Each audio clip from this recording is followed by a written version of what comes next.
दिनांक 30/7/2026 को समय करीब 3 बजे थाना विंध्याचल के पुलिस चौकी गैपुरा क्षेत्र अंतर्गत कलना गहरवार के पास प्रयागराज की तरफ से आ रहे सीमेंट कंटेनर वाहन संख्या MP 19ZQ 9901 ने अनियंत्रित होकर घर में घुसकर पलट जाने के कारण चारपाई पर सो रहे शिव प्रसाद गुप्ता पुत्र गंगा प्रसाद गुप्ता निवासी कलना गहरवार थाना विंध्याचल जनपद मिर्जापुर उम्र करीब 45 वर्ष की मौके पर ही मृत्यु हो गई तथा रोहित पुत्र शिव प्रसाद गुप्ता उम्र करीब 13 वर्ष गंभीर रूप से घायल हो गया। सूचना पर थाना विंध्याचल पुलिस द्वारा मौके पर पहुंचकर घायल रोहित उपरक्त को इलाज हेतु एम्बुलेंस के माध्यम से जिला अस्पताल भिजवाया, जहां इलाज के दौरान मृत्यु हो गई। थाना विंध्याचल पुलिस द्वारा दोनों मृतकों के शव को पोस्टमार्टम के लिए भेजा गया तथा परिजन द्वारा प्राप्त तहरीर के आधार पर समुचित धाराओं में अभियोग पंजीकृत कर संबंधित वाहन को कब्जे में पुलिस में लेकर नियमानुसार अग्रिम विधिक कार्यवाही की। मौके पर क्षेत्राधिकारी नगर उपजिलाधिकारी सदर में पर्याप्त पुलिस बल मौजूद है। आवागमन सुचारू रूप से संचालित है। Crime reporter bureau chief Brijmohan Patel. उनको रोक लो, उनको रोक लो, पकड़ लो उनको, पकड़ लो, पकड़ लो उनको। निकालो, हटाओ, पकड़ दो, पीछे पीछे सूरज भाई और दबो, अब और जाओ।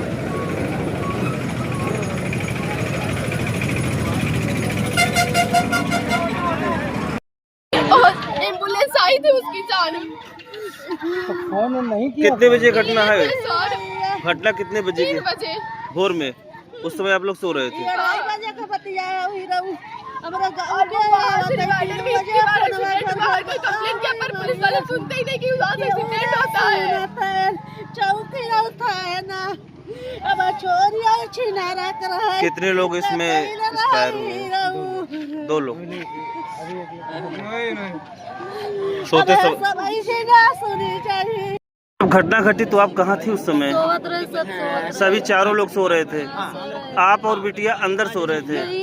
बस यही दरवाजा में इस तरफ हम रहे थे, इस तरफ बेटी रहे थे, उस तरफ बाप रहे थे, इस तरफ राहुल रहे थे। हमारे पास सोते समय ये घटना घटी है। उस समय बेटा से कुछ बात हुआ जब घटना घटी?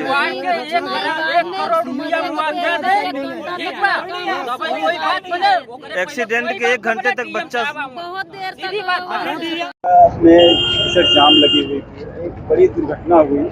इसमें क्या आप आए तो क्या परिजनों को आश्वासन दिया गया? देखिए, बहुत ही दुखद और दर्दनाक दुर्घटना है। रात में एक ट्रक जो डिवाइडर से पार करके एक घर में जा घुसा। उसके कारण जो वही मौके पे जो जितना मुझे पता है कि शायद एक पुत्र और एक पिता की डेथ हुई है। वो बहुत ही दुखद दुर्घटना है। उस परिवार पे क्या बीत रही होगी उसके प्रति मेरी संवेदना है। जो भी अभी यहाँ वैसे बैठ के तो बताना मुश्किल है, पर जो भी सरकार की तरफ से वो 1% भी पॉसिबल होगा वो सभी बेनिफिट दिलवाए जाएंगे। ठीक है ना। इसके बारे में उच्च अधिकारियों को भी अवगत करा दिया गया। उनका भी यही राय है कि जो भी परिवार के प्रति जो भी पॉसिबल है सरकारी हेल्प वो कराया जाएगा। इसके अतिरिक्त शायद यहाँ बताया गया कि कुछ डिवाइडर का इशू है जहाँ रोजाना थोड़ा सा एक्सीडेंट हो रहा है। तो मैं अभी खुद पर्सनली जाकर उसे देखूंगा और इसके मैं रिपोर्ट दूंगा DM सर को। अगर वहाँ पे टेक्निकल टीम बना के उसकी जांच हो, अगर ऐसा होता है तो कोई स्पॉट है तो पुलिस और टेक्निकल टीम सब मिला के जांच हो और ये चीज़ ना हो। ये मतलब ये होना एक बड़ा दुखद दुर्घटना है। तो सर तत्काल के लिए कोई राहत परिवार दूसरे परिवार के लिए कुछ दिया गया? अब तत्काल के लिए तो ऐसा कहना थोड़ा मुश्किल है, बट यह है कि हम जल्द ही 2-3 दिन के अंदर ही बिल्कुल पात्रता की जाँच करके जो भी पॉसिबल होता है, बाल सेवा योजना, सड़क दुर्घटना या कुछ और भी जो चीज़ें उनके द्वारा मांगेंगे तो विचार किया जाएगा। सरकारी नियमता के अंदर अगर 1% भी पॉसिबल होगा तो उन्हें दिलवाया जाएगा। सर घंटों यहाँ जाम लगा था, क्या उनके ऊपर कार्रवाई होगी क्या? किन के ऊपर? जो यहाँ ग्रामीण जाम लगाए? नहीं, देखिए ये तो गलत बात। किसी के प्रति दुर्घटनाएं लोग इमोशनल होते हैं, ये कार्रवाई करना तो लोगों का इमोशनल होना जायज़ है भाई। ठीक है ना। अब किसी के प्रति घर में दुर्घटना हुई है, मेरे घर में हुई है तो मैं कैसा लगेगा? तो ये तो खैर नहीं है। तो उन्हें समझा बुझाकर उन्हें हटा दिया गया, प्रॉब्लम सॉल्व हो गई है। लोग मांग है कि उन पर कार्रवाई न की जाए, यानी 35 कोई कार्रवाई करने का औचित्य नहीं होता है। धन्यवाद।